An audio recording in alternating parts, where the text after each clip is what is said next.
About a month ago, I made a video talking about how the coming months in the Pokemon market might see a very relaxed and calm Pokemon market, back to the kind of market that we saw in 2022 and 2023 through the early sets of Scarlet and Violet, and people started to lose interest. That's what I honestly thought was going to happen. However, given recent things that have happened with Modern, with Vintage, with my personal experience, and with what's coming in the release schedule, I have to say I think I was probably wrong. In today's video, I want to discuss exactly that, why I think I was wrong, where I think the Pokemon market is now going to go in the coming months, and how that might impact you. So let's get straight into it. Hey guys, my name is Thomas and you're watching Pokemonster. If you're new to the channel, since the start of last year, I've been documenting my journey where I'm transitioning from being a full-time collector and hobbyist to trying to build a business. Last year, I hit 5 figures in business sales in British pounds.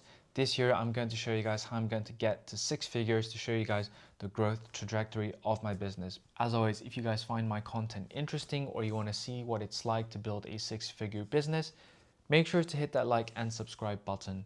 So I think the first place to start as to why I think I was wrong about the Pokemon dip continuing into the coming months is what I'm seeing with Modern prices. So I think what slipped under the radar is that in the past 2 or 3 weeks, Sword and Shield booster box prices, particularly this type of box, have been surging again in the market. So specifically, I think the best example to use would be Brilliant Stars, where it went from being at a price point of about £400 or 550 bucks towards the end of last year. It dipped to £350 or 450 bucks. But if you look at prices now, they're back to about £450. In some cases, I've seen solds of £500, £520, which is going to be close to 700 bucks, if not at that price range. English Sword and Shield seems to be surging again. We've seen a dip with Evolving Skies boxes going down to about £1,500. Now they seem to be going back up again to like £2,000.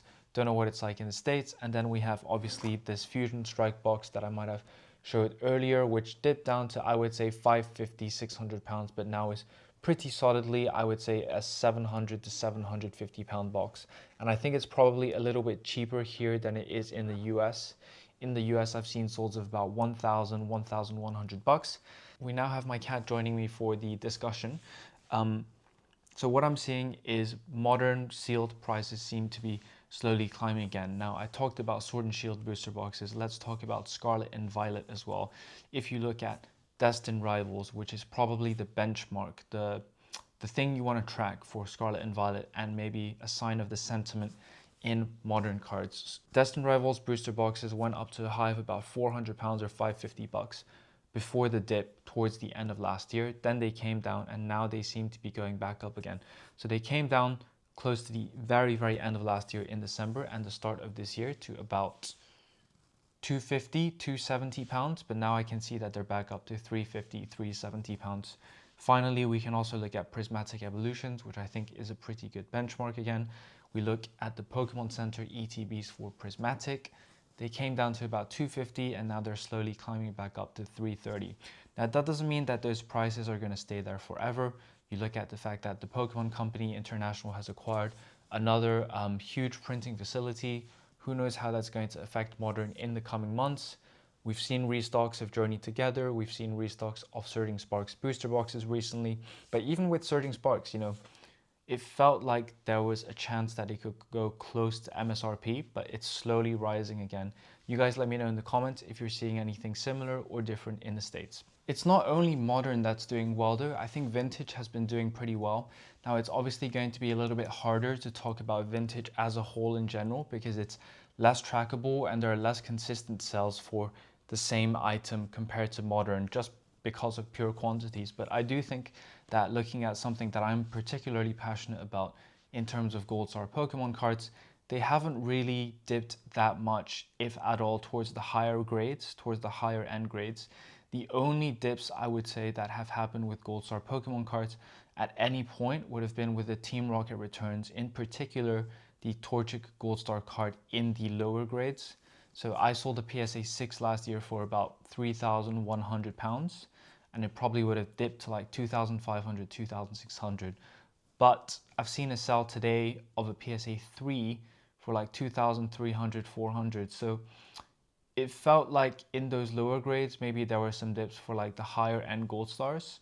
Maybe if you look at the Latias and Latias gold stars as well, they have dipped for sure, but I do see some signs of stability and strength in that respect as well. Now I want to quickly talk about why I think what's coming is going to have an impact on the general hype around Pokemon cards. So I want to give a quick shout out to Eterna Cards, who left a very insightful comment on this video that I'm referring back to about the Ascended Heroes release date. So if you guys didn't know, Ascended Heroes products are going to be releasing in 4 waves, I believe, starting this month. But this month we're only going to get tech sticker collections and maybe another product. And even that, the status of delivery for those products is uncertain in the UK. The UK has been hit by quite a few product delays in recent months, not just in Pokemon, but also in One Piece particularly. So it seems like the initial release of Ascended Heroes could be a bit botched. I do think that the print numbers are going to be good because PC ETBs dropped again this week on the Pokemon Center website. Unfortunately, I didn't manage to get any. But the key point here is that Ascended Heroes is going to be released in 4 staggered waves. And the main product for this type of holiday or special set is the ETB, right? And that's not coming out until late February, I think 20th of February. And after that, you've got more waves of release. You could argue that that's no different to Prismatic Evolutions, but I think in part that's the point. Look at what happened with Prismatic Evolutions and the demand that there was for that set. Was that partly driven by the staggered release? Who knows? But what's certain is that Perfect Order is not going to help distract demand away from Ascended Heroes. And I think that's the point I wanted to make about this. The Japanese version of Perfect Order, which is called Muneki Zero, released yesterday on Friday. And actually, I think it's slightly better than people expected. But overall, if you compare it to the Mega Evolution base set, it is still lacking in quite a few areas. Now, my favorite cards from that set, I would probably say the best illustrated card is the Rosa SIR. It looks pretty nice. I think the Mega Zygarde SIR or SAR is actually drawn pretty well by Kantaro, but unfortunately the Pokemon design is not my favorite. And if I think about the other SIRs, I don't think there was anything that jumped out to me. So how does this tie back into Ascended Heroes and my thoughts on the market in general, especially for ultra modern product? I think that the fact that there is going to be a bad set coming out in March or whenever it's releasing is only going to increase the hype more for Ascended Heroes. Now, if you think about the fact that Perfect Order is releasing in March, if I've got that wrong, you guys let me know. That means we're probably not going to get another mainline Pokemon set in English until May at least, or June. I'm not that clued up on that. So throughout the time period between January right now and June potentially, the only set or the main set that people will want to be opening and chasing is going to be Ascended Heroes. So the fact that there's only going to be one good set for a 5-month period, I think is really going to drive up the demand. And by the point that you get to July and August, I think that's when we are probably going to see the 30th anniversary set coming out. Now, maybe one point that I forgot to mention actually is about the 30th anniversary.